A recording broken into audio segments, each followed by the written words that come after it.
तानम् नमो सिद्धानं नमो आयुर्यानं नमो वज्रायानं नमो लोये सहसाहुनं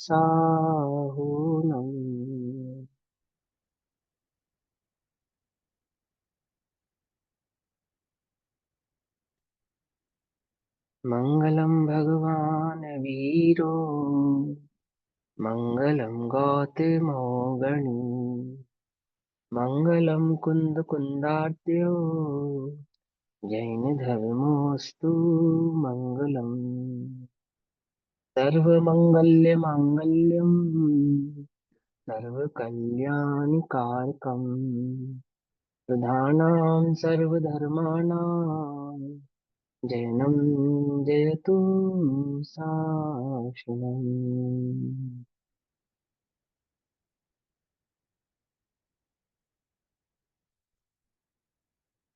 सर्वव्यापीकचेद्रूप स्वरूपाय परात्मने स्वोपलब्धि प्रसिद्धाय ज्ञानानंदात्मने नमः।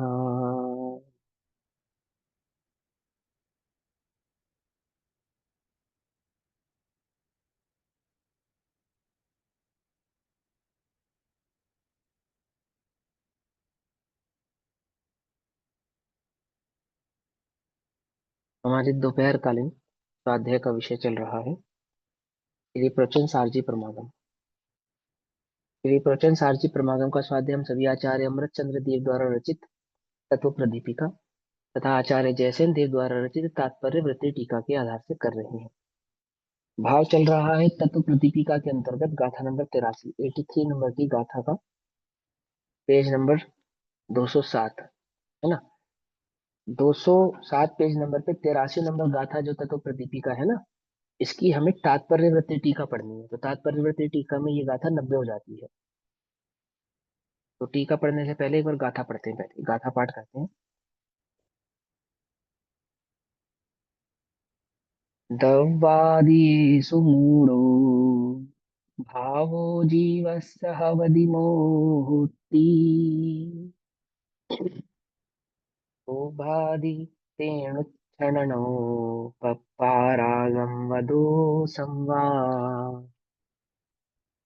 द्रव्यादिक में मूढ़ भाव हो जीवों को यह मोह कहो इसी मोह के वश हो प्राणी राग द्वेष कर क्षोभित हो।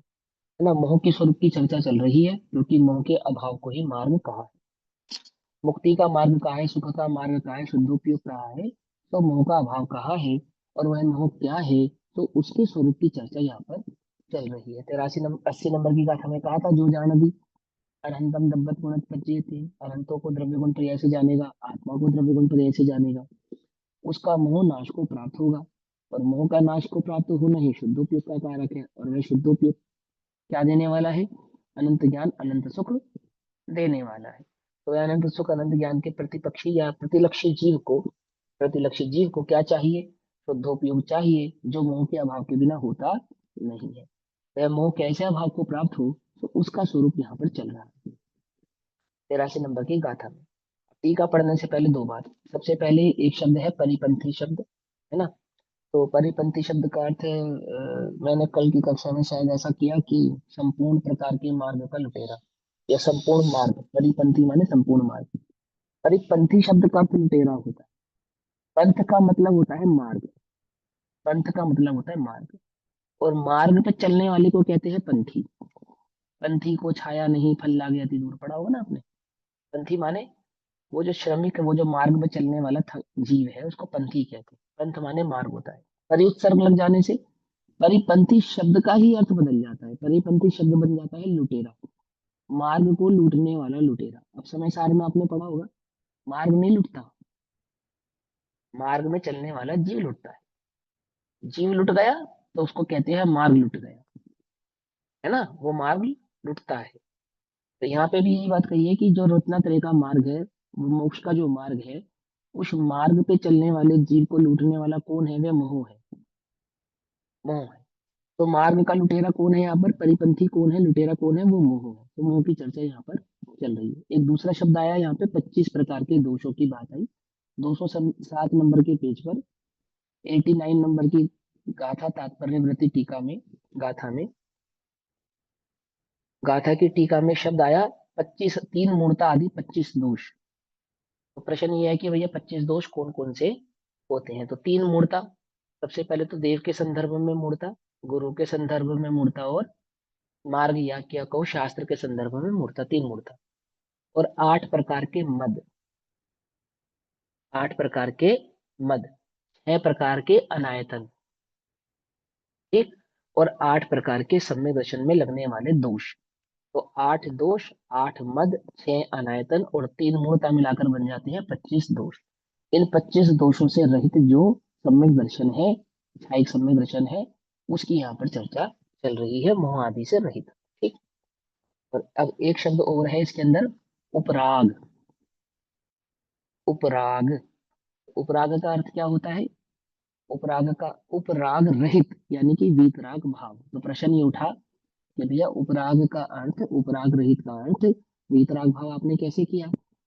तो उपराग शब्द जो बनता है ना, ये बनता है उपयोग का राग और द्वेष से संयुक्त होना।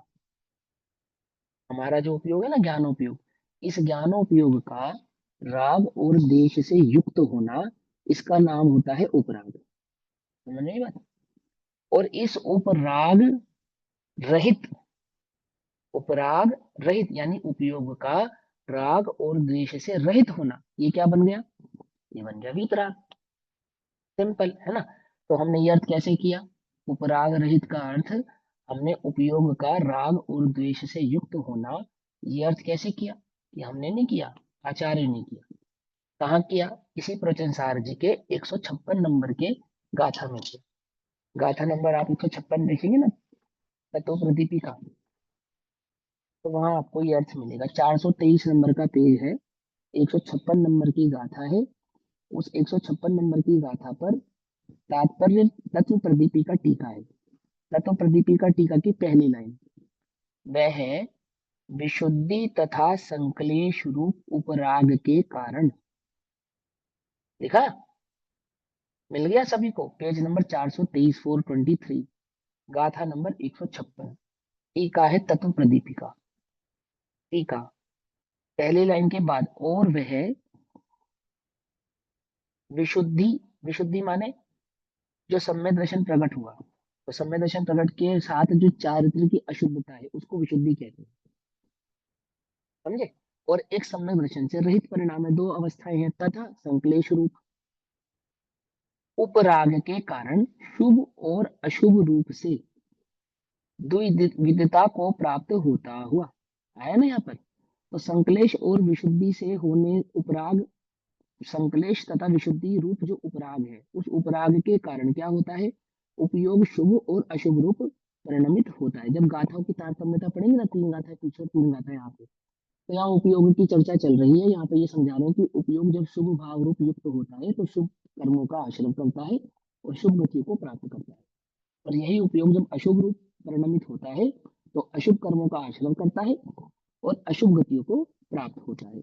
और जब यह जीव शुभ और अशुभ दोनों ही प्रकार का उपयोग परिणमित नहीं करता है, तब क्या करता है? बोलेगा शुद्ध उपयोग रूप परिणमित होता है। ये गाथा का तारतम्यता से वहां पर भाव चल रहा है। यहाँ उपयोग, उपराग का अर्थ क्या होता है? कि उपयोग का शुभ और अशुभ रूप परिणमित होना, उसका नाम उपराग होता है। और उपराग रहित होना मतलब, उपराग रहित होना अर्थात वीतराग भाव रूप होना। पकड़ में ही बात?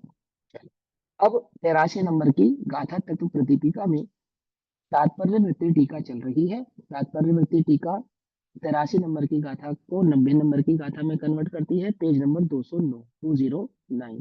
टीका पढ़ेंगे तात्पर्य वृत्ति। तीनों चीजें समझ में आ गई ना? 3 प्रश्न थे। एक 25 दोष कौन कौन से होते हैं मैं बतलाया, एक उपराग का अर्थ कैसे निकला मैं बतलाया, और परिपंथी माने मार्ग का लुटेरा। चलो, अब माने कि जो भैया द्रव्यादि तत्व की, प्रतिपत्ति लक्षण का समझ नहीं आया, दोबारा बताओ। है तत्व तत्व प्रति, प्रतिपत्ति। अब जो जो तत्व का लक्षण है, जो तत्व का वास्तविक लक्षण है, तत्व का स्वरूप जो आगम में प्रतिपादित किया है, ऐसे प्रतिपादित भाव को नहीं पहचानने वाला, स्वरूप को नहीं जानने वाला, अमाने नहीं, प्रतिपत्ति लक्षण यानी कि जो उसका वास्तविक लक्षण है, किसका, तत्व का जो वास्तविक लक्षण है वैसा ना जानकर, कैसा जानकर, विपरीत जानकर, तो मूल भाव वास्तव में मोह है। यानी द्रव्य और तत्व का वास्तविक स्वरूप नहीं जानना, वास्तविक स्वरूप को नहीं जानने का अर्थ होता है अप्रतिपत्ति लक्षण। ठीक है ना। अब आगे बस समझे, तो वह क्या है, वह वास्तव में मोह है। सच्चा स्वरूप नहीं जानना, वह वास्तव में मोह है, सिंपल। अमाने नहीं, प्रतिपत्ति लक्षण ऐसा जैसा उसका वास्तविक स्वरूप है वैसा ना जानकर अन्यथा जानना। अब ये प्रचन सारणी में ना पूरा यही चलेगा, द्रव्य गुण पर्याय का वास्तविक स्वरूप क्या है उसी की चर्चा चलेगी। वास्तविक स्वरूप क्या नहीं है और क्या है, इस लक्ष्य से पूरी चर्चा चलेगी। क्योंकि द्रव्य गुण पर्याय के स्वरूप को नहीं जानने वाला ही जीव मोही है, और मोही क्या नहीं होता, संसार में दुखों को प्राप्त होता है, वास्तविक सुख को प्राप्त होता नहीं है। और मैं द्रव्य गुण पर्याय के लक्षण को क्यों पहचानूं, क्योंकि द्रव्य गुण पर्याय के स्वभाव को, स्वरूप को जानने वाला ही जीव वास्तव में अरिहंतों को भी जानता है और अपने आत्मा को भी जानता है। समझ में ही बात।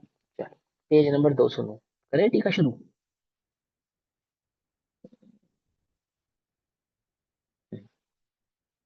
तात्पर्य वृत्ति 209 नंबर का पेज, उत्थान का। अब शुद्धात्मा की उपलब्धि के विरोधी मोह के स्वरूप, क्या कहा, शुद्धात्मा की उपलब्धि के विरोधी, आत्मा की प्राप्ति का जो विरोधी है, निज चैतन्य आत्मा की प्राप्ति का जो विरोधी है, जो शुद्धोपयोग को प्रकट होने नहीं देता, जो आत्मानुभूति प्रकट होने नहीं देता, उसका जो विरोधी है, कौन है वह है मोह। उस मोह के स्वरूप और भेदों को प्रतिपादित करते हैं। उस मोह का स्वरूप कैसा है और उसके कितने भेद हैं। तो हमने तो दो भेद पढ़े हैं, दर्शन मोह और चारित्र मोह, है ना। तो बिल्कुल ठीक पढ़े हैं। यहाँ पर उसी दर्शन मोह और चारित्र मोह को कहेंगे मोह, राग और द्वेष, ऐसे तीन भेद करेंगे मोह के। एक मोह यानी कि अज्ञान, एक अज्ञान से युक्त होता हुआ राग, और एक अज्ञान से युक्त होता हुआ द्वेष।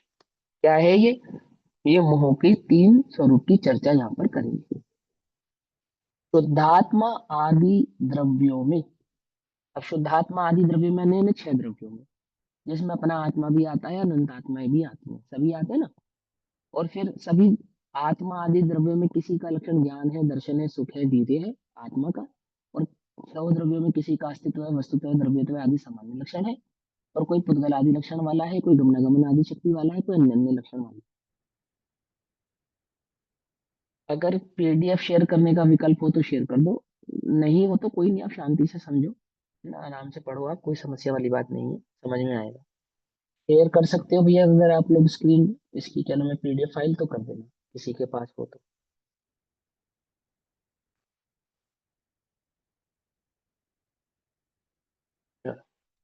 शुद्धात्मा आदि द्रव्यों में, शुद्धात्मा आदि द्रव्यों में मतलब छह द्रव्यों में, जिसमें मेरा आत्मा तो शुद्धात्मा कहलाता है ना।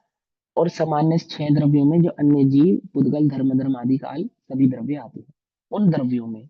तो उन द्रव्यों के अनंत ज्ञान आदि, अनंत ज्ञान आदि कहने का तात्पर्य क्या है, किसी का लक्षण ज्ञान है, किसी का लक्षण गमनागमन है, किसी का स्पर्श रस गंध वर्ण आदि है ना। तो आदि शब्द से ऐसा कहा कि छह द्रव्य और उनके जो जो लक्षण है, कुछ सामान्य है, कुछ विशेष है।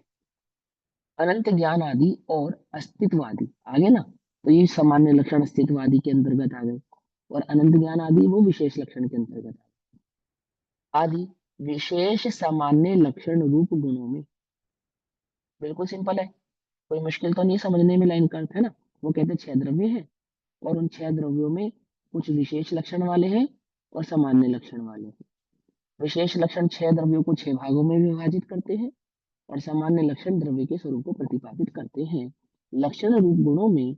और शुद्धात्म परिणति लक्षण रूप, अर्थात जहाँ उपयोग का स्वभाव में स्थिर होना है, शुद्धोपयोग प्रकट होना है, या जो मोक्ष मार्ग का लक्षण है, ऐसा वह शुद्धात्म परिणति लक्षण रूप सिद्धत्व आदि पर्यायों में।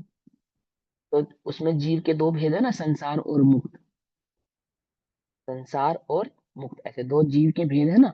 तो कौन सी कहते हैं कि शुद्धात्म परिणति लक्षण रूप आत्मा में उपयोग की स्थिरता का होना कहलाता है शुद्धात्म परिणति। परिणति माने उपयोग, उपयोग का परिणमन। ठीक। और उसका निज चैतन्य आत्मा में स्थिर होना। तो ये किसका लक्षण है? बोलिए, सिद्धों का लक्षण है। ठीक।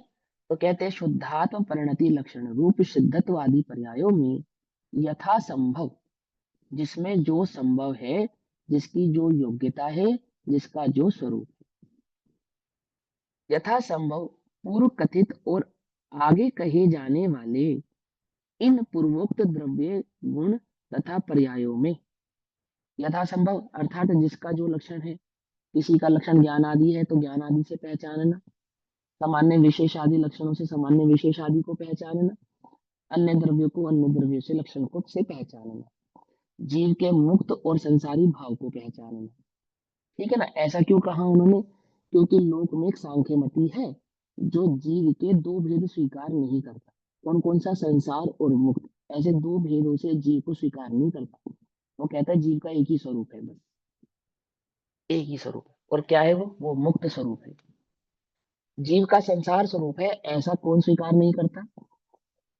सांख्य मति स्वीकार नहीं करता। ठीक। तो आचार्य कहते हैं जिसका जो यथासंभव लक्षण है, जिसका जो जैसा स्वरूप है, जिसकी जो जैसी अवस्था है, जिसका जो जैसा प्रकटपना है और अप्रकटपना है, उसका वो स्वरूप हम पहले भी कह चुके हैं और विस्तार से आगे भी कहेंगे। ठीक है ना। देखो क्या लिखा, यथा संभव पूर्व कथित और आगे कहे जाने वाले। हमने पहले 6 द्रव्यों के स्वरूप के संदर्भ में जितना आपको बतलाया वो, और आगे जो हम विशेष चर्चा करेंगे द्रव्य गुण पर्याय की, वो कहे जाने वाले इन पूर्वोक्त। पूर्वोक्त माने वो जो 80वें नंबर की गाथा से बात चली है द्रव्य गुण पर्याय की, ऊपर कहे थे द्रव्य गुण पर्याय का स्वरूप। तो पूर्वोक्त द्रव्य गुण तथा पर्यायों में जो विपरीत अभिप्राय है, उस विपरीत अभिप्राय रूप तत्वों में संशय उत्पन्न करने वाला है। उस संशय उत्पन्न करने वाले परिणाम का नाम ही मूल भाव है। पकड़ में आई बात? बिल्कुल सिंपल है ना। तो जो 6 द्रव्य और 7 तत्व के संदर्भ में विपरीत मान्यता है, उस विपरीत मान्यता का नाम ही यहाँ पर मूल भाव है, मोह भाव है। गाथा में क्या लिखा था? द्रव्यादिक में मूल भाव हो, जीवों को यह मोह कहो। तो सिंपल अर्थ किया उन्होंने। उन्होंने कहा 6 द्रव्य हैं, 7 तत्व हैं, उनका जो जैसा वास्तविक स्वरूप है वैसा नहीं जानना, इसका नाम मोह है, मूर्ता है, अज्ञान है। फिर जीव का इस प्रकार का भाव दर्शन मोह होता है। जीव की इस मूर्ता को ही हम दर्शन मोह के नाम से पहचानते हैं।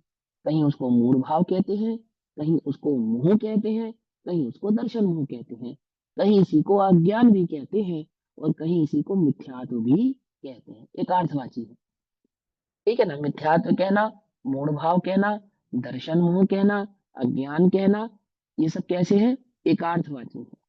तो क्या कहते हैं? दर्शन मोह होता है उस दर्शन मोह से ढका हुआ, आच्छादित, ढका हुआ, उस दर्शन मोह के कारण। ढका हुआ माने दर्शन मोह नाम का कोई आवरण नहीं है, समझना ध्यान से।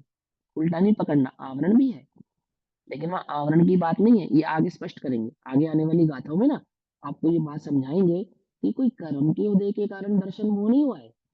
जीव के अज्ञान को दर्शन मोह से हम समझा रहे हैं, ऐसा आचार्य स्वयं कहेंगे आपसे। इन्हीं शब्दों में कहेंगे जो शब्द मैं आपसे कह रहा हूँ, कि कोई दर्शन मोह नाम का आवरण है और उसके कारण जीव दर्शन मोही हो गया। बोले ऐसा होगा तो कर्म और जीव के बीच में कर्ता कर्म संबंध स्थापित हो जाएगा, ऐसा अर्थ करेंगे। और फिर वो वहां पे 187 189 नंबर 189 नंबर की गाथा में ये भी सिद्ध करेंगे कि शुद्ध निश्चय नय की अपेक्षा से, अशुद्ध निश्चय नय नहीं, अशुद्ध नहीं, ध्यान से पकड़ना, शुद्ध निश्चय नय की अपेक्षा से वो राग आदि का कर्ता जीव स्वयं ही है। वो जीव का शुद्ध भाव है। शुद्ध भाव है, ऐसा कह रहे हो? हाँ, क्योंकि वह राग किसी के द्वारा किया गया नहीं है, जीव के स्वयं के द्वारा किया गया, ऐसा कहेंगे। 189 नंबर की गाथा में कहेंगे।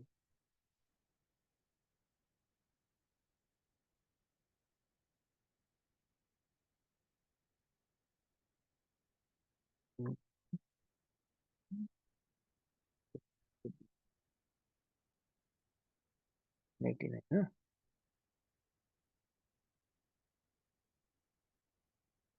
ये शुरू।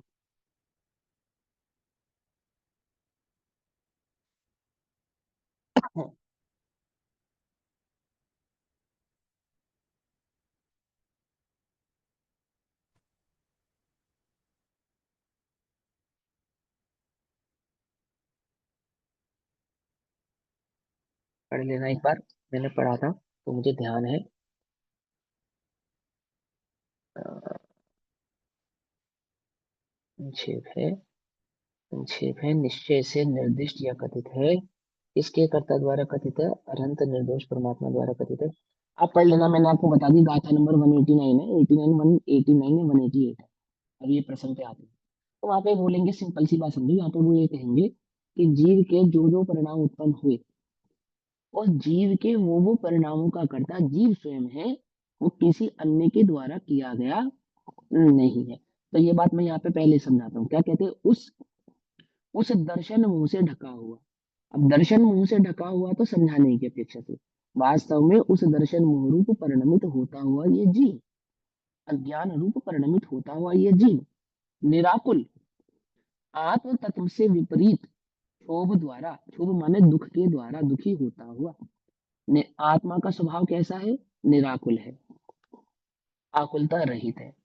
आत्म तत्व कैसा है, निराकुल है। तो निराकुल आत्म तत्व से विपरीत, विपरीत क्या हो रहा है, आकुलित हो रहा है, अर्थात दुखी हो रहा है, शोभ द्वारा, शोभ को अर्थात दुख को, स्वरूप चलन अर्थात स्वरूप से खिसक जाना या विपरीतता को प्राप्त होता है। शोभ को प्राप्त होता है, हमें विपरीत स्वरूप को प्राप्त होता है। स्वभाव तो है निराकुलित होना और आकुलित हो रहा है। स्वभाव तो है सुखी होना और दुखी हो रहा है। स्वभाव तो है अनंत सुख को भोगे और अनंत दुख को भोग रहा है। किसके कारण, मोह के कारण।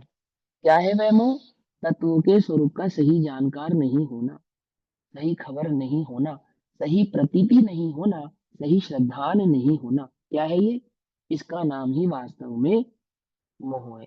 मोह दूर करना है ना, तो क्या करो, सही स्वरूप समझो। सही स्वरूप समझना मोह दूर करने का उपाय है। वस्तु से एक वस्तु को छोड़ना और एक वस्तु को पकड़ना, ये मोह दूर करने का उपाय नहीं है। वस्तु के सही स्वरूप को समझना, ये मोह दूर करने का वास्तविक उपाय है। ये सब जाना विपरीतता को प्राप्त होता है, क्या करके, स्वरूप विपरीतता को प्राप्त होता है ना। अपने और पर के संदर्भ में जो वास्तविक स्वरूपता है, छह द्रव्य के संदर्भ में, सात तत्वों के संदर्भ में जो उसका वास्तविक स्वरूप है, उसकी विपरीतता के कारण ये शोभ को प्राप्त होता है। उत्तर, पप्पा रागम व दोषम व निर्विकार शुद्धात्मा के विपरीत, ये निर्विकार शुद्धात्मा कौन है,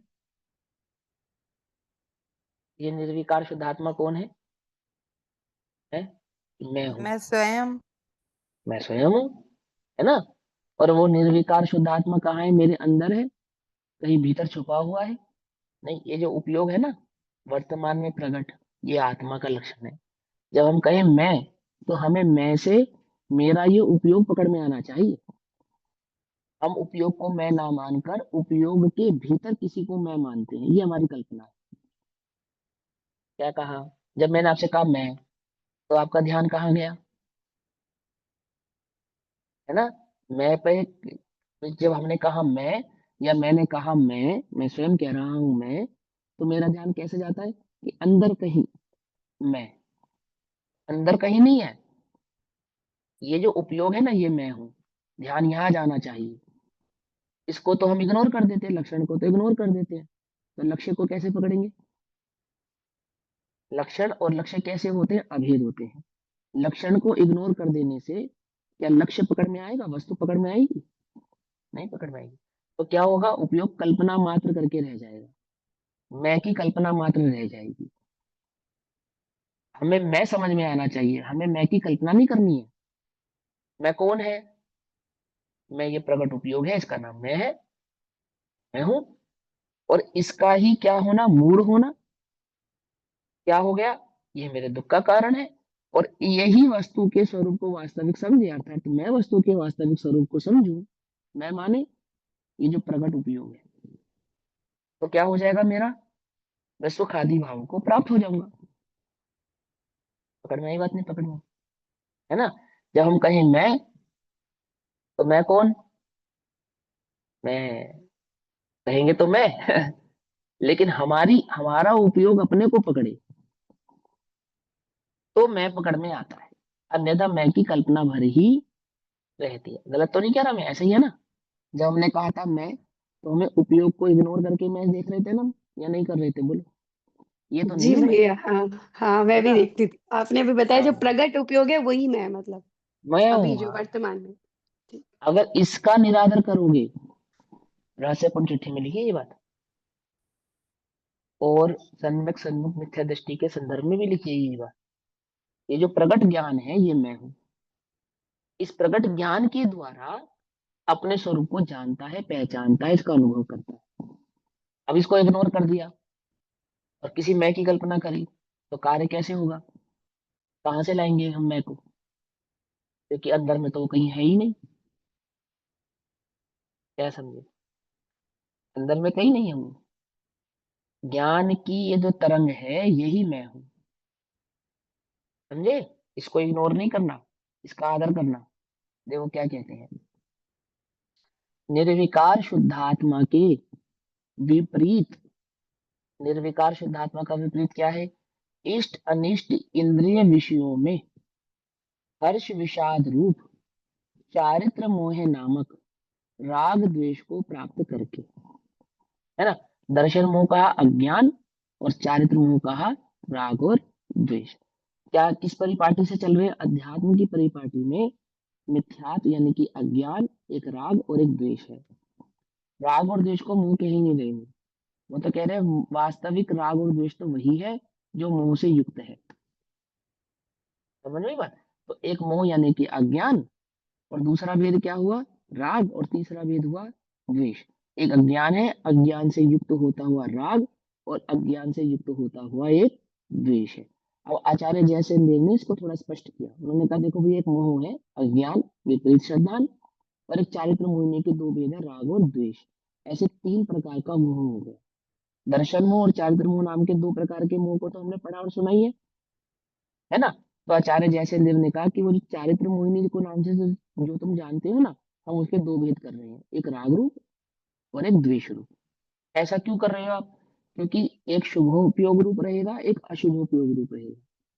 शुभोपयोग रूप जो है वो अन्य गतियों के बंध का और प्राप्ति का कारण बनेगा, और अशुभोपयोग रूप अन्य बंध की गतियों के और बंध की प्राप्ति का कारण बनेगा। तीसरा उसका कारण यह भी है कि जो शुभोपयोग है वो शुद्धोपयोग में निमित्त नैमित्तिक संबंध रूप तो स्थापित हो सकता है, परंतु अशुभोपयोग शुद्धोपयोग के साथ निमित्त नैमित्तिक संबंध में स्थापित नहीं होगा। पकड़ में ये बात नहीं, पकड़ में आई? तो इसलिए हम तीन भेद करेंगे, एक अज्ञान का भेद करेंगे, एक शुभ का भेद करेंगे, एक अशुभ का भेद करेंगे। पकड़ में आती है नहीं बात, पकड़ में आती है? दोनों बंध के कारण है, दोनों के स्वरूप को समझना पड़ेगा, दोनों को त्यागे बिना शुद्धोपयोग प्रकट नहीं होगा। लेकिन जब निमित्त नैमित्तिक संबंध स्थापित करेंगे तो अशुभ के साथ नहीं करेंगे, शुभ के साथ करेंगे। अभी पहले भी क्या था ना, कि शुभोपयोग को छोड़कर शुद्धोपयोग में जाता है।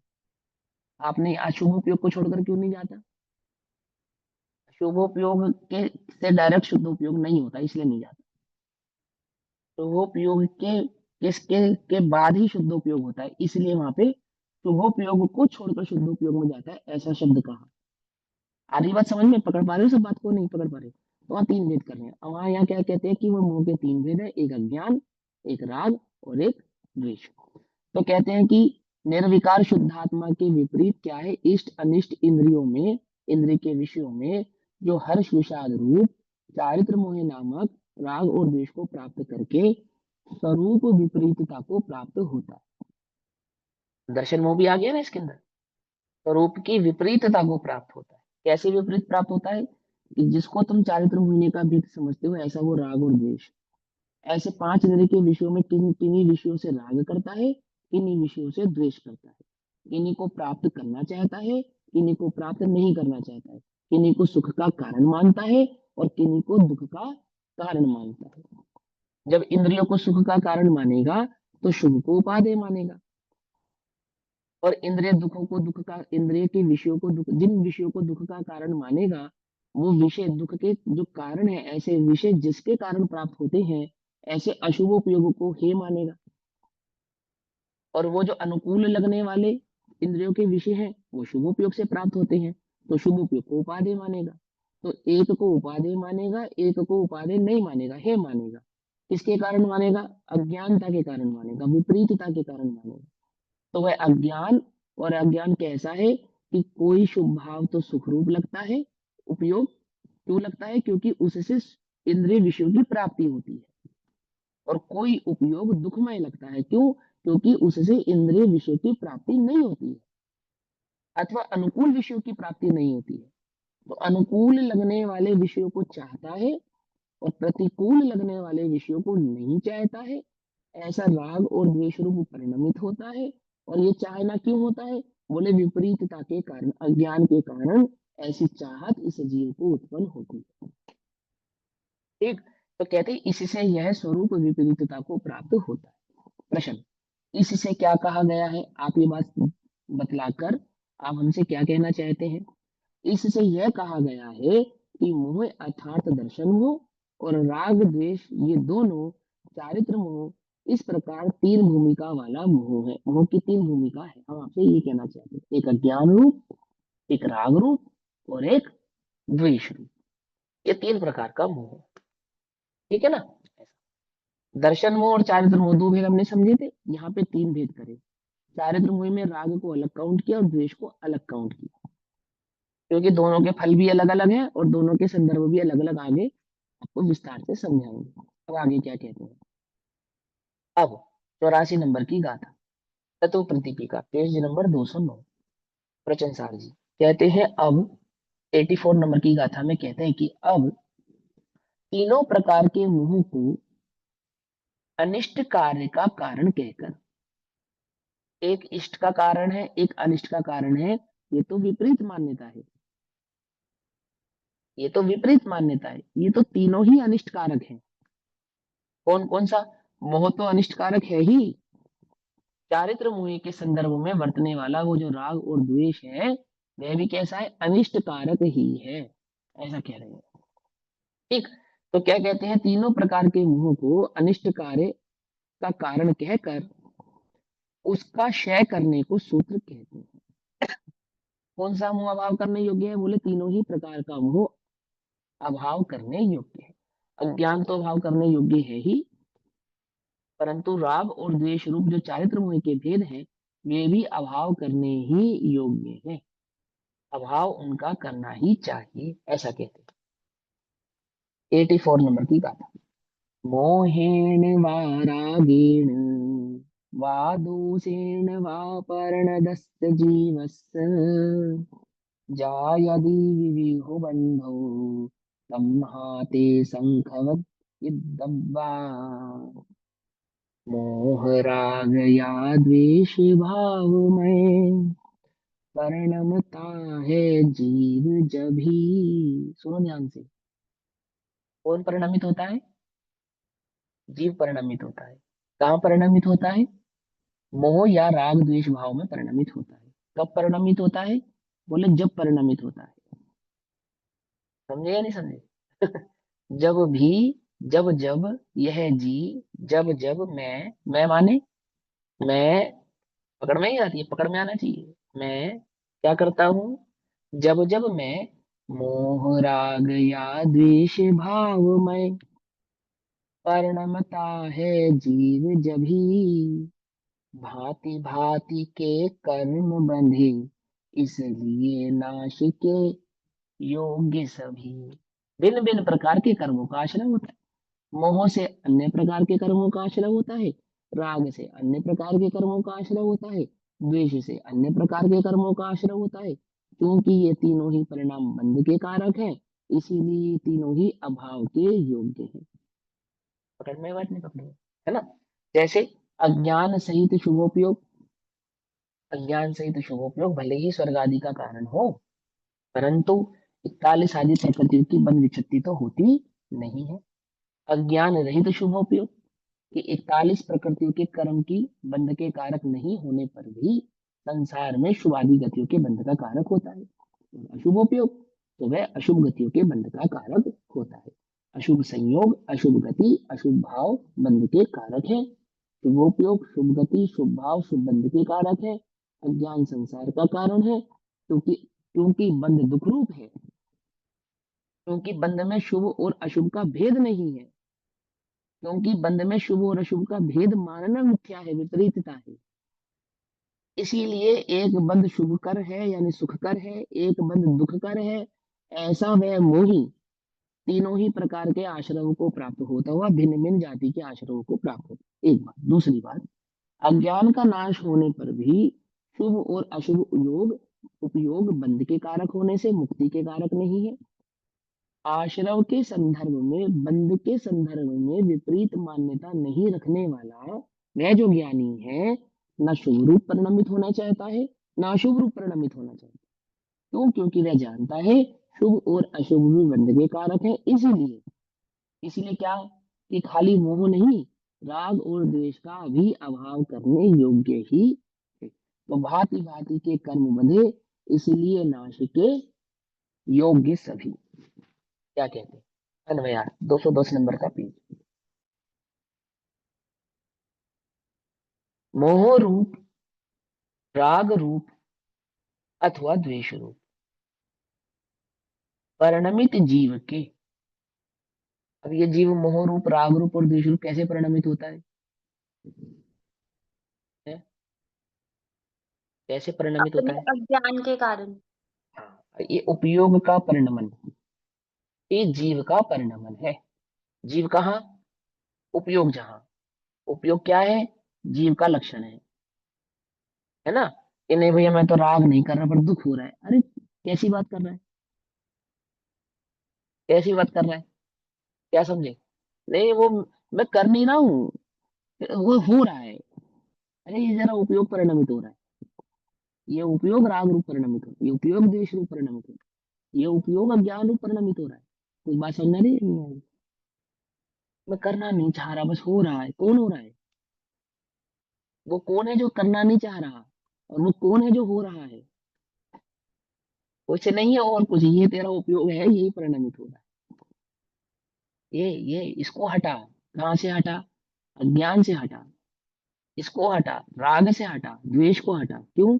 भांति भांति के कर्मों के आश्रय का कारण है ये। तो ये डिटेल बिल्कुल एक पॉइंट टू पॉइंट समझाएंगे, द्रव्य गुण पर्याय से आपको बिल्कुल एकदम प्रत्यक्ष हाथ पर के आमने से समझाएंगे। देखो क्या कहते हैं। मोह रूप, मोह रूप, मोह रूप कौन हुआ? मोही नहीं हुआ, मोह के रूप को धारण किया। समझे ना? मोह रूप परिणमित हुआ, राग रूप परिणमित हुआ, अथवा द्वेष रूप परिणमित हुआ। कौन परिणमित हुआ? परिणमित हुआ जीव। परिणमित जीव के विविध बंध होता है, विविध बंध होता है। नहीं भैया मैं तो अबंध हूँ। हाँ बिल्कुल सही बात है, मैं स्वभाव से अबंध ही हूँ। तो बंध को प्राप्त होता हूँ या नहीं होता हूँ? तो आचार्य कहते हैं अज्ञान को प्राप्त होता है, और अज्ञान की प्राप्ति ही वास्तव में बंध कहलाती है।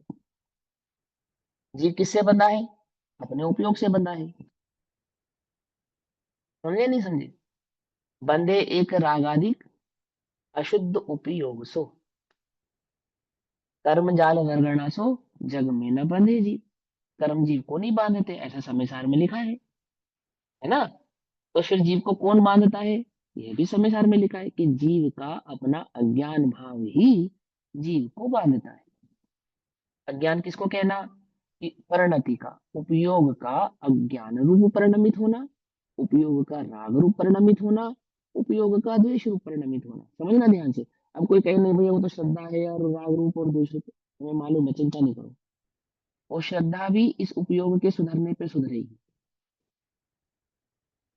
क्या कहा? स्वभाव का स्वभाव में एकाग्र होना, उपयोग का स्वभाव में एकाग्र होना, वही श्रद्धा को सुधारेगा। कोई और श्रद्धा को सुधारेगा नहीं। ये उपयोग बाहर से हटके स्वभाव में लगेगा, स्वभाव को जानेगा, स्वभाव को पहचानेगा, तो श्रद्धा सुधरेगी। क्योंकि प्रकट लक्षण जीव के कितने हैं?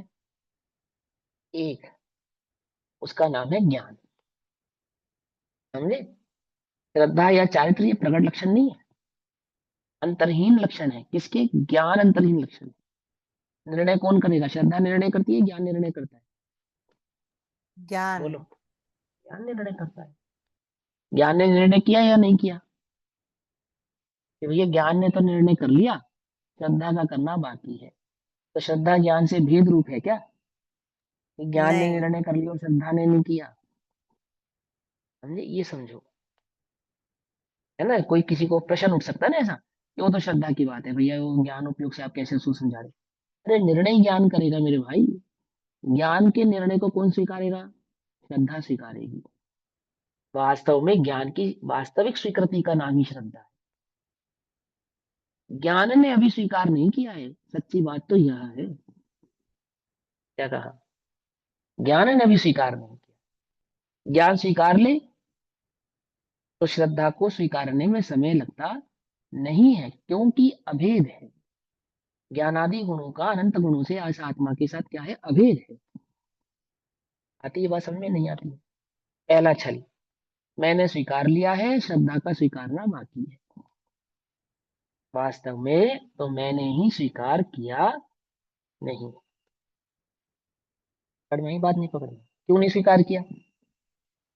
इसका भी कारण बतलाओ। कि जब ज्ञान निश्चिंत नहीं होता, जब तक ज्ञान 100% सेटिस्फाई नहीं होता, तब तक स्वीकारता नहीं है। और ज्ञान सेटिस्फाई कैसे होता है? अभ्यास से होता है। समझे या नहीं समझे? ज्ञान सेटिस्फाई, निश्चिंत किससे होता है? अभ्यास से होता है। किसके अभ्यास से होता है? तत्व के अभ्यास से होता है। और तत्व का स्वरूप कहाँ से जाना जाता है? उस तत्व का स्वरूप आगम से जाना जाता है। तत्व के अभ्यास को ही कहीं कहीं पर आगम का अभ्यास ऐसा कहा है। समझे या नहीं समझ में? बात क्या समझे? यदि तुम्हें ये लगता है कि मैंने तो स्वीकार लिया है, ज्ञान ने तो स्वीकार लिया है, श्रद्धा काल लब्धि पकेगी तो प्रकट करेगी, नहीं, ऐसा नहीं है। स्वीकार इसलिए दोनों में नहीं हुआ है, समय भेद नहीं है, एक साथ होगा नहीं है, दोनों। एक साथ होता है। अर्थ क्या है? कि ज्ञान ने अभी वस्तु स्वरूप को भली प्रकार से समझा नहीं। यदि समझ लेता तो स्वीकार लेता। अभी समझ में ही नहीं आया है, अभी ऊपरी ऊपरी, जैसे जल पे तेल तैरता, ऐसा ऊपरी ऊपर तैरता है उपयोग। सब कहते हैं तो मैं कहता हूँ, लिखा है पढ़ता है तो अर्थ करता हूँ। विचार शांति से बैठकर विचार कर अंतर में धारणा करता नहीं हूँ, अंतर में निर्णय लेता नहीं हूँ। उपयोग को स्वभाव में लगाकर दारोण दारेण रूप, युक्ति पूर्वक, न्याय पूर्वक, बल उपयोग के बल पूर्वक क्या नहीं करता? स्वीकारता नहीं हूँ। क्या नहीं स्वीकारता हूँ? अहो, यही मेरा स्वरूप है। ये ज्ञान आदि लक्षण ही वास्तव में मेरे लक्षण हैं। ज्ञान के सिवा मैं वास्तव में अन्य द्रव्यों का, परद्रव्यों का, अन्य पर्यायों का करता नहीं हूँ। यही यही केवल ज्ञान का स्वरूप है। जैसा जो तत्व बतलाया है जिनवाणी में, जैसा जो तत्व बताया है, इस तत्व का स्वरूप वास्तव में वैसा का वैसा ही है। ऐसा इस ज्ञान ने अभी क्या नहीं किया है? स्वीकार नहीं किया है। किस ज्ञान ने? ये प्रकट ज्ञान है ना, ये यही आत्मा है। स्वीकार करने वाला ज्ञान अन्य है और पढ़ने वाला ज्ञान अन्य है, ऐसा नहीं है। क्या कहा? ये जो हम पढ़ रहे हैं ये तो अलग ज्ञान है, और वो जो स्वीकार करेगा वो अंदर में कहीं बैठे छुप के वो करेगा स्वीकार। इस भूल में नहीं रहना। अंदर में अलग से विशेष कोई ज्ञान नहीं है, जो प्रकट है यही मैं हूँ। नित्य उद्योतमान, समझे? नित्य उद्योतमान। नींद में भी जागृत रहते हो नहीं रहते? यदि उपयोग का लक्ष्य करोगे तो पाओगे कि हाँ, मैं नींद में भी सोता नहीं हूँ। सच्ची सच्चा लक्षण है ये जीव का। ये कभी क्या नहीं होता? सोता नहीं है, सदैव जागृत रहता है। लेकिन ये बात कब पकड़ में आएगी? जब उपयोग से अपने को पकड़ोगे, तब ये बात समझ में आएगी। ठीक, देखो क्या कहते हैं, मोह रूप, राग रूप अथवा द्वेष रूप परिणमित जीव के विविध बंध होता है, इसलिए वह मोह राग द्वेष संपूर्णतया क्षय करने योग्य है, इसलिए उनका संपूर्णतः क्षय कर देना चाहिए, क्योंकि वे विविध बंध के कारण है। क्या कहते हैं, इस प्रकार तत्व प्रतिपत्ति, तत्व प्रतिपत्ति अर्थात वस्तु स्वरूप के अज्ञान से रुके हुए, ठीक है ना। इस प्रकार तत्व का जो विपरीत भाव है, उस विपरीत, वह विपरीत भाव क्या है, अज्ञान भाव है। सिंपल सी बात है, वस्तु स्वरूप के संदर्भ में जो हमारा अज्ञान है, उस अज्ञान से रुके हुए, उस श्रद्धान से रुके हुए, ऐसा नहीं लिखा, समझना ध्यान से, क्यों नहीं लिखा। वो श्रद्धा कुछ अलग से काम करेगी, ज्ञान कुछ अलग काम करेगा, नहीं, समझ लो बात को ध्यान से। हम ज्ञान, श्रद्धा और चारित्र का भेद करके कहेंगे, परंतु नहीं करना छल ग्रहण, यदि हो कहीं कुछ स्खलन। क्या स्खलन है, ये हम तुमको स्वरूप गलत बता देंगे, ये स्खलन है? या हम बताने में कोई गलती कर देंगे, भूल जाएंगे। स्खलन तो बस इतना ही है कि हम भेदों की चर्चा कर रहे हैं, और तुम अभेद को मत भूलना। ये इतना सा स्खलन है कि हम चर्चा करने जो जा रहे हैं ना, वो भेद की करने जा रहे हैं, भेद से करने जा रहे हैं। टोटल काम आपको भेद से समझाने वाले हैं, बस इतनी सी बात है। तुम मत भूलना कि आत्मा में ज्ञानादि गुणों का भेद नहीं। अहम एकौ खलु शुद्धो नान दंसन समग्गौ, समझे। तुम नहीं भूलना ये बात। ऐसे क्या कहा, इस प्रकार तत्व प्रतिपत्ति अर्थात वस्तु स्वरूप के अज्ञान से रुके हुए, मोह रूप, अज्ञान का ही दूसरा नाम मोह है, मोह रूप, राग रूप या द्वेष रूप परिणमित होते हुए इस जीव को, कैसे परिणमित हो रहा है, समझ रहे ना। अपने परिणमन को पहचानना है ना, तो इस उपयोग को पहचाना, इसी को परिणमन कह रहे हैं, ये परिणमित हो रहा है। ये सारी श्रद्धा तुम्हें सब लक्षित होगी इस उपयोग में। मेरी क्या श्रद्धा है, श्रद्धा अंतरंग में कहीं नहीं है, इस उपयोग में प्रकट है। क्या है मेरी श्रद्धा, पकड़ पा रहे हो या नहीं पकड़ पा रहे हो, क्यों। यदि तुम इस ज्ञान लक्षण को पकड़ना सीख जाओगे, तो श्रद्धा और चारित्र आपो आप तुम्हारे पकड़ में आ जाएंगे। मेरी श्रद्धा क्या है, मुझे समझ में आ रहा है क्या है मेरी श्रद्धा, कहाँ लग रहा है मेरा उपयोग, कहाँ मुझे रस आता है, कहाँ मेरी सुबुद्धि है। कोई बतलाएगा क्या, बाहर में आके बतलाएगा मेरी सुबुद्धि कहाँ है, मुझे समझ में आ रहा है मेरी सुबुद्धि कहाँ है। मुझे स्वयं समझ में आ रहा है, मुझे स्वयं ज्ञात हो रहा है कि मैंने अपने को क्या स्वीकार किया है, मैंने अपने को भी ज्ञान या आत्मा स्वीकार किया है या नहीं किया है, ये प्रकट उपयोग स्पष्ट ही तो बतला रहा है। हाँ, किसी से मुझे सर्टिफिकेट लेने की आवश्यकता है ये जानने के लिए कि मैंने क्या स्वीकार किया है, क्या चल रहा है मेरी स्वीकृति में। ये स्वीकार भाव समझ में आ रहा है तुम्हें, ये नहीं समझ में आ रहा। क्या स्वीकारते हो, बाप बड़ा ना भैया, सबसे बड़ा रुपया, चल तो रहा है ये उपयोग में निरंतर, चल तो रहा है कि 5 इंद्रिय के विषय का भाव सुखरूप है, तो किसी को बतलाने की आवश्यकता है हमें। हम्म? मैं चाहता हूँ निरंतर मैं जवान बना रहा हूँ, स्वस्थ बना रहा हूँ, ताकतवर बना रहा हूँ, पैसे वाला बना रहा हूँ, क्यों, यही तो सुख के कारण है। और जगत में सुख का कारण क्या है, अमर बना रहा हूँ, ये जितने संयोग हैं ये छूटे नहीं। चाह रहा हूँ या नहीं चाह रहा हूँ, बोलो, पूछो अपने आप से, स्पष्ट ही दिखेगा। इसके सिवा और कुछ नहीं चाहता हूं मैं। पाप के उदय को दुख रूप, पुण्य के उदय को सुख रूप स्वीकारता हूं मैं, स्पष्ट ही तो स्वीकार रहा हूं। इसी को तो परिणमन कहते हैं, और किसको कहते हैं, परिणमन के बंदर की तरह कोई कुलाटी अंदर में लोटपोट हो रहा है, ये उपयोग है, ये स्वीकार किए बैठा है, इस रूप ही परिणमित हो रहा है। ये जीव इस रूप परिणमित हो रहा है, मोह रूप, राग रूप, द्वेष रूप परिणमित हो रहा है। इस बात समझ में आ रही नहीं आ रही है।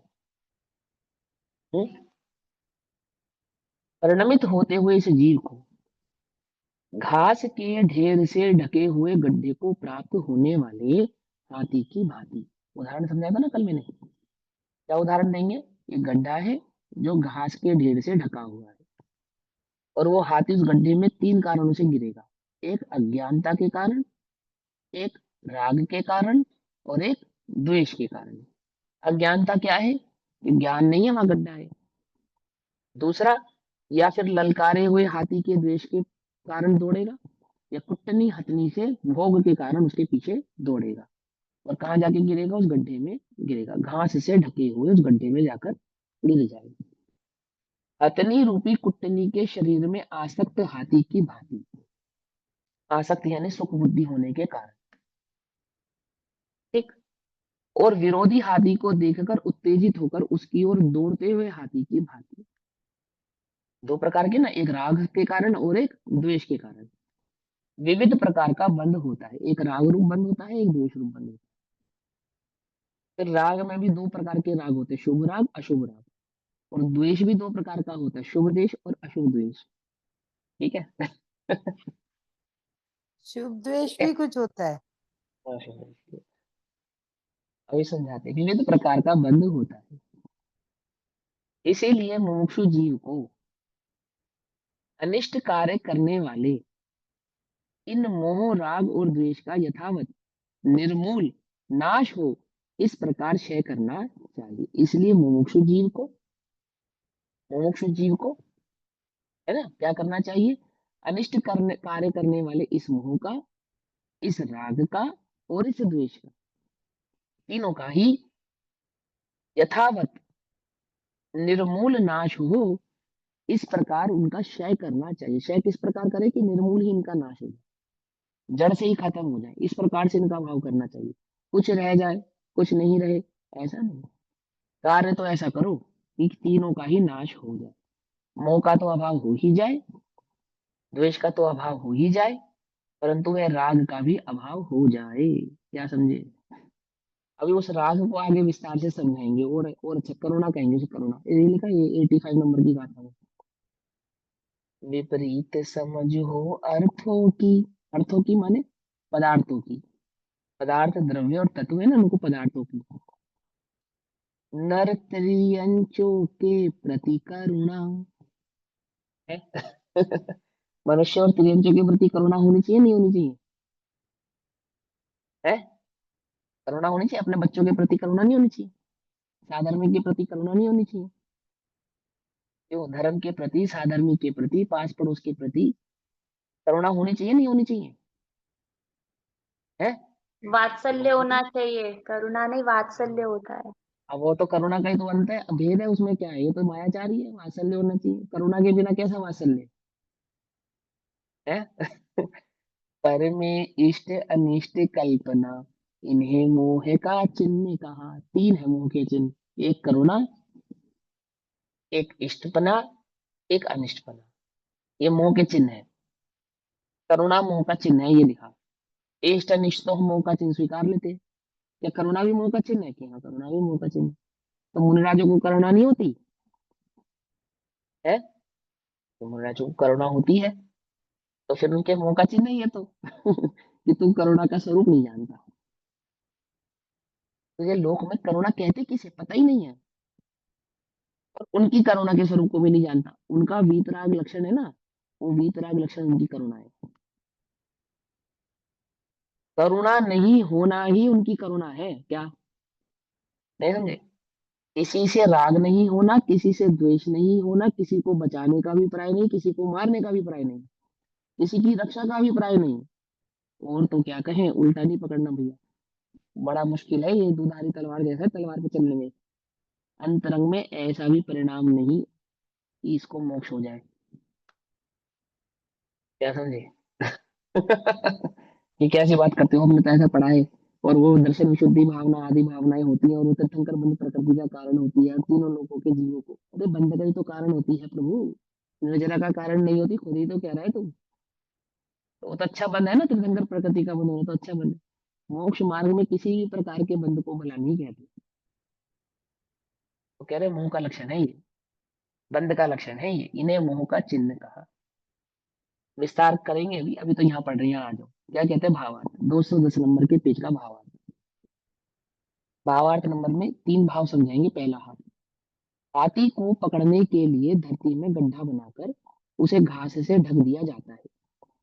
वहां गड्ढा होने के अज्ञान के कारण उस गड्ढे पर जाने से हाथी गिर पड़ता है। और इस प्रकार वह पकड़ा जाता है। तो एक तो गड्ढे का अज्ञान है, उसको पहला कारण तो यही है। और अज्ञान युक्त होता हुआ भी राग रूप परिणमित हो और द्वेष रूप परिणमित हो, दो भावना और ये हो जाएगी। अज्ञान से युक्त है ये भावना, कदाचित अज्ञान ना हो तो राग की तीव्रता में भी गड्ढे में गिरेगा और द्वेष की तीव्रता में भी गड्ढे में गिरेगा, अर्थात बंध को प्राप्त होगा। और ये थोड़ा सा समझने वाली बात है, क्योंकि यहाँ पे दर्शन मोह से चारित्र मोह के भेद करके चर्चा नहीं कर रहे हैं। यहाँ वह चारित्र मोह जो दर्शन मोह युक्त है, अर्थात ऐसा राग और द्वेष जो अज्ञान युक्त है, उसकी चर्चा यहाँ पर चल रही है। अभी तक जो हम पढ़ते हैं ना कि दर्शन मोह बंध का कारण है, संसार बंध का कारण है, और चारित्र मोह कदाचित बंध का कारण कहा जाता है, उससे बंध नहीं होता आदि आदि। तो कोई ये कहे कि वो अज्ञान गड्ढे में गिरा तो राग की तीव्रता मात्र से नहीं गिरा, अज्ञान भी है उसमें, अज्ञान भी है। गड्ढे में गिरना यानी संसार रूपी गड्ढे में गिरना। तो मिथ्या दृष्टि सम्यक दृष्टि को राग और द्वेष की तीव्रता होती है, पर वो गड्ढे में गिरने वाली नहीं होती है। क्या समझे? फिर समझाऊं? सम्यक दृष्टि जीव का जो राग है, तीव्र राग भी गड्ढे में गिराने वाला नहीं होता, बंध का कारण होता है, पर ऐसे बंध का कारण नहीं होता। कैसे? संसार रूपी बंध का कारण नहीं। अब उसका थोड़ा सा विस्तार समझाऊंगा आपको, चिंता नहीं करो, तसल्ली से समझाऊंगा। पर आपको ये थोड़ा समझना पड़ेगा कि अभी यहाँ जिस राग और द्वेष की बात चल रही है, भले ही वे राग और द्वेष चारित्र मोहिनी के ही भेद हैं, ऐसा होने पर भी अज्ञान युक्त है, अज्ञान युक्त है। अज्ञान युक्त अज्ञान, अज्ञान युक्त राग, अज्ञान युक्त द्वेष। क्योंकि दर्शन मोह में राग और द्वेष का भेद ना करके अज्ञान मात्र को स्वीकार किया, और दर्शन चारित्र मोह में राग और द्वेष को स्वीकार किया। ऐसा ये मोह के तीन भेद करे उन्होंने, मोह, राग, द्वेष, और तीनों को क्या कहा? बंध का कारण कहा। अब तीनों गड्ढे में ले जाने वाले, पहला अज्ञान बंध गड्ढे का कारण है। अब वहां पे राग और द्वेष की तो मुख्यता नहीं थी ना, गड्ढे में गिर गया, ना राग की मुख्यता थी ना द्वेष की मुख्यता थी। लेकिन उस राग की तीव्रता में जब वो गड्ढे में गिरेगा, अज्ञान की मुख्यता वहां पर भी थी। और जब वो द्वेष के कारण गड्ढे में गिरेगा, तो गड्ढे में गिरने का जो मूल कारण है वो अज्ञान ही है। ये समझो आप। पकड़ में ही बात? नहीं पकड़ में? पकड़ में आती है? क्या क्या? देखो, सम्यक दृष्टि चाहे, सम्यक दर्शन प्रकट हो गया ना उसको। अब सम्यक दृष्टि चाहे वो कौन सी जाति का राग करे अथवा कौन सी जाति का द्वेष करे, जिसके बल पे उसको नरक आदि गति का बंद हो जाए, अथवा भोग भूमि आदि का बंद हो जाए। सम्यक दृष्टि क्या कहा? सम्यक दृष्टि की द्वेष की वो तीव्रता बतलाओ जो उसे नरक में ले जाए। सम्यक हो दर्शन ही से नहीं पूर्व तो हो सकता, सकता है। हाँ, हो सम्यक ही दर्शन नहीं से पूर्व सकता। तो हो सकता है, लेकिन सम्यक दर्शन के साथ नहीं हो सकता। और राग की कोई तीव्रता ऐसी बतलाओ जो अशुभ राग से खोटी गतियां प्राप्त होती हैं, ऐसे उस राग से उसको वह खोटी गति प्राप्त हो जाए उस सम्यक दृष्टि जीव को। कर सकता है या नहीं कर सकता? हो ही कर ही नहीं नहीं सकता, सकता। कर ही नहीं सकता। अज्ञान क्या? हाँ, अज्ञान का अभाव है वहां पर। देखो, वो प्रकृति आदि के भेद को जानने वाले भली प्रकार से समझ सकते हैं। समय हो गया, मैं ये तीनों भाव पढ़ देता हूँ। पहला पढ़ लिया ना, गड्ढे में गिर गया। दूसरा, हाथी को पकड़ने के लिए सिखाई हुई हथनी भेजी जाती है, उसको कुटनी कहते हैं, मैंने सिखाई हुई। हथनी गड्ढे में नहीं गिरी, ध्यान रखना, क्योंकि उसको पता है यहाँ गड्ढा है, वो नहीं गिरती। कौन गिरता है? वो जिसको खींच कर लाना है ना, जिस हाथी को राग के वशीभूत होकर लेकर आना, वो गिरती है, वो गिरता है हाथी। उसके शारीरिक राग में फंसने से हाथी पकड़ा जाता है, यानी उस गड्ढे में गिर जाता है। तीसरा, हाथी पकड़ने की तीसरी रीति यह है कि उस हाथी के समान दूसरा पालित हाथी भेजा जाता है। वह पीछे वह हाथी उत्तेजित होकर, उसके पीछे वह हाथी उत्तेजित होकर, नहीं वो लड़ने के लिए ललकारता है उसको, तो लड़ने के लिए दौड़ता है और इस प्रकार वह पकड़ने वाले के जाल में फंस जाता है। उपयुक्त प्रकार से जैसे हाथी अज्ञान से, राग से या द्वेष से अनेक प्रकार के बंध को प्राप्त होता है, उसी प्रकार जीव मोह से, राग से या द्वेष से अनेक प्रकार के बंध को प्राप्त होता है। मोह भी बंध का कारण है, राग भी बंध का कारण है, द्वेष भी बंध का कारण है। कोई कहे अज्ञान मात्र बंध का कारण है, राग और द्वेष बंध के कारण नहीं है, तो बोले ऐसा नहीं। अज्ञान तो बंध का कारण है ही, परंतु राग और द्वेष भी बंध के कारण है। इसलिए मोक्षार्थी को मोह राग द्वेष का भली भांति संपूर्णतया मूल से ही क्षय कर देना चाहिए, अर्थात दर्शन मोह का भी अभाव कर देना चाहिए और चारित्र मोह का भी अभाव कर देना चाहिए, क्योंकि दर्शन मोह और चारित्र मोह दोनों ही इस जीव के बंध के कारण है। ऐसा कर देना चाहिए। 84 नंबर की गाथा। अब 91 नंबर की तात्पर्य वृत्ति हो जाती है यहाँ पे। जो 84 नंबर की तत्व प्रतिदीका गाथा है उस पे आचार्य जयसेंद्र जब टीका करते हैं तो वह टीका 91 नंबर की गाथा में कन्वर्ट हो जाती है। अभी समय हो गया, वो चर्चा हम कल करेंगे। तब तक के लिए सभी को जय जिनेन्द्र। ओम नमः सिद्धेभ्यो।